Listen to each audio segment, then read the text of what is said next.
Hey, this is Dan from learningcameras.com, and here I've got the Fuji X100s, and this is a phenomenal camera. It's an upgrade from what Fuji put out with the X100, which got rave reviews on that. This is just a better version of that. What's improved? Well, Fuji says that 69 things have either been revised or improved on that. And so they've got a brand new sensor, a bunch of new features. And so overall, this is an APS-C camera, 16 megapixel camera, up from 12 in the previous one. It's a very small, it's a little bit heavier than the X20, but it's actually smaller than the Fuji X20. Not quite going to fit in your pocket, but it's a very small, nice camera to carry around with. Overall build quality is excellent on that. I do wish this was a little bit more rubberized grip on that. It's not, it's kind of a hard plastic, but overall phenomenal. So let's take a look at some of the hardware and see some of the results. Now, we did just have the Fuji X20 not too long ago. Here's what I loved about that camera. It was a very small camera, easy to take around. It was only $500. Unfortunately, it did have a smaller sensor, and it kind of left me wishing most of the time that I had a nicer camera like the 5D Mark III, which is my main camera, by my side. I did have a zoom lens on that, which is nice, but it just didn't quite live up to the quality of cameras like that. It's not supposed to, but it didn't, so I always wish for something better. This is a camera that's going to give you that kind of a quality. It's going to give you that nice, larger format sensor, not quite as much as a full frame, but very good quality. I'm seeing results comparable to full frame sensors, really and honestly, inside of a smaller pack. So finally, a camera that I don't wish that I had a bigger DSLR by my side. I am perfectly happy with the results that I'm seeing off of this. Now, taking a look at the hardware, it's a very similar design to what we're used to. Nothing big changes on this. You got a little S on it, a little bit different right here, and you do have a Q button instead of, I believe it was a raw button before. That's pretty much the only differences that you're going to notice on the outside from the X100. Tons of new features on the inside. For those of you who have never seen this before, you do have your aperture control right here. It's a little difficult to get to at first, but once you get used to it, it's really nice having it there. You have a shutter on the top. You also have your exposure comp dial. Those are your main settings, easy access to them. I love the feel of the buttons. They're, probably a little stiff. It's a little difficult to get to move them, but they're not going to move on you when you're shooting, so that's always nice. You have an automatic mode both on your aperture and on your shutter. So to go in aperture priority mode, you would just switch your shutter to aperture, and now you're going to choose your shutter to auto, and now you're going to choose your aperture. And to shoot shutter priority, you do the same thing with the aperture and auto, and then you can control your shutter. Put them both in auto, and now you're in a normal P mode, and you have your exposure comp dial and control to your ISO. You can control your ISO by the function button because there is no dedicated ISO button on the back. Overall, great control of the camera, very easy to use, nice features around it. Now, the two other big things with this camera, it does have a Q button, which is very easy access to the settings. In the menu, you'll find the other settings. All of the other controls are very easy to access. A lot of the same controls you'd find on a high-end DSLR. I didn't find myself really wanting anything on this camera other than what they gave me, so very happy to see that. The only thing, and let's talk about it, this is a fixed 35mm equivalent lens. It's an f2 lens, so you're going to be able to get pretty wide open on that. That was really nice, but it is fixed. So keep in mind that this camera is going to work unbelievably for anything that really fits that 35mm focal length. But if you wanted to get something a little bit more zoomed in, or even a little bit wider if you wanted to, it's not going to do that for you. So keep that in mind. There are some things that are really great about 35mm. I much prefer it to what Nikon did with their Coolpix A, which is a 28mm equivalent. If anything, I would want to go zoomed in a little bit more. So I really appreciate Fuji and what they've been able to do on this lens. It is a very nice lens. As long as you are okay with that, you're going to be great with this camera. So let's take a look at some of the quality results that we're getting from this camera and lens. Now, the Fuji X100s comes equipped with a 16 megapixel X-Trans sensor. This is redesigned from the previous X100. The results are amazing. Combined with the lens, extremely sharp results. Every picture I took, even at f2, the results really look amazing. Low light, let's talk about this for a second because I am blown away with the results of the Fuji. My main camera is the 5D Mark III.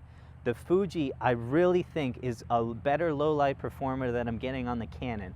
I'm talking about shooting 3200 ISO and even 6400 ISO and not wanting to add any noise reduction at all in the software and being okay with those images. For 6400, honestly, sometimes I put in some noise reduction, but they looked amazing. I had no problem shooting at 1600 and 3200 ISO all day long. I know that sounds crazy, but there was almost no grain in the pictures. The images looked almost identical to anything else I was seeing. Super high quality results. I don't know how Fuji managed it. I don't know if the grain just looks better to my eye than what I'm seeing on the other, some of the other cameras. It's just a little bit of noise, no color noise at all. Tiny bits of grain. It's very fine and it's almost not noticeable in just about every image I was able to take with this one.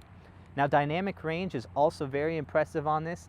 I do think it's a little bit more like the Canon in that I am seeing some, basically some grain areas pop up and some noise when I boost the shadows a little bit, but overall I'm able to capture a lot of detail in these shots. Now, another great feature that we do have in the Fuji is we do have auto exposure bracketing up to 3 frames. We also have high-speed shooting, 3 frames a second or 6 frames a second. Now, let's talk about focus, for instance, on that. The focus is great. It's accurate, no problems at all. Plenty of focus points to choose from. When you're doing continuous, if you're trying to shoot anything high speed, this is where you're going to have your issues. It's really not meant for doing that high speed. If you are shooting high speed, it is going to lock focus on your first shot and it's going to shoot those other frames without continually focusing. So if you're shooting something still or moving not that fast, you're going to love the focus system on it. If you are shooting anything other than that where you want continuous, there are going to be a couple issues that you're going to encounter on that. You do have full manual control with peaking on that, so that is an option for you, but overall I did love the focus system. Now, here's a big benefit on this camera versus the X20, and I absolutely loved it. The viewfinder here, it's optical. It is also an electronic viewfinder controlled with just a simple switch right here, and that'll enable the electronic viewfinder. It takes about half a second, and basically everything that would be in your screen is now in your viewfinder.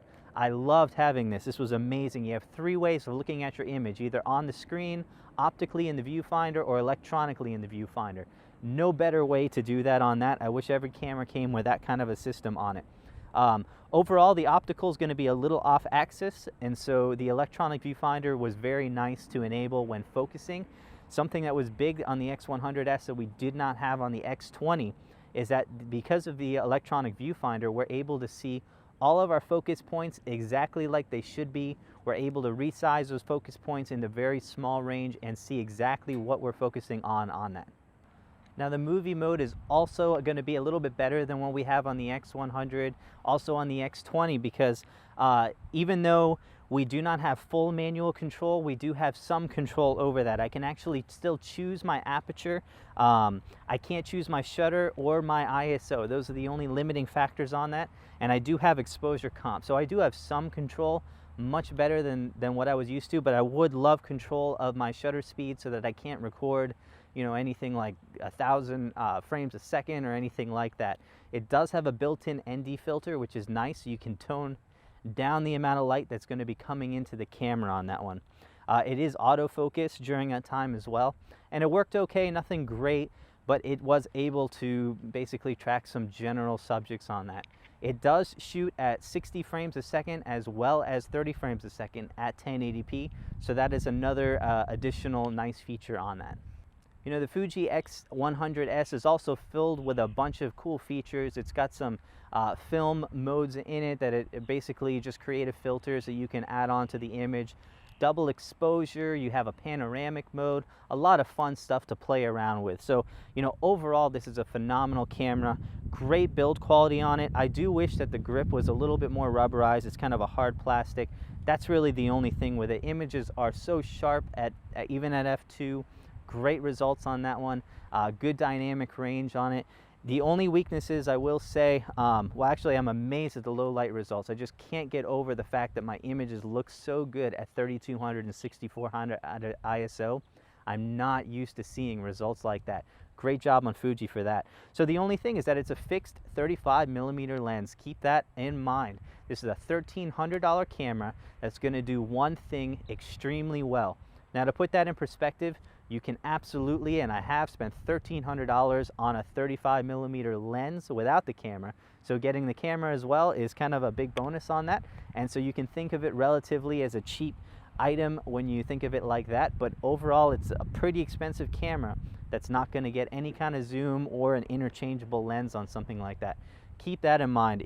If Fuji is able to bring this camera out with an interchangeable lens, I think they're going to steal the market, just because this is such a great camera. Now, I do have full resolution photos, and also the raw files are going to be posted at the website learningcameras.com. Take a look for the review page. You're going to be able to download those pictures, and I also have links on there for where you can buy this camera that help us out a lot. And also, you can subscribe to the channel and you'll be informed every time we put out a new camera review. We've got some tips coming up. We also have some giveaways that we're going to be starting, so keep an eye out for that, and you're going to be alerted if you subscribe to us. So happy shooting with this camera. Stock's a little bit low right now, so good luck finding one, but it's just an amazing camera that you can get if you can stomach a 35mm fixed $1,300 camera.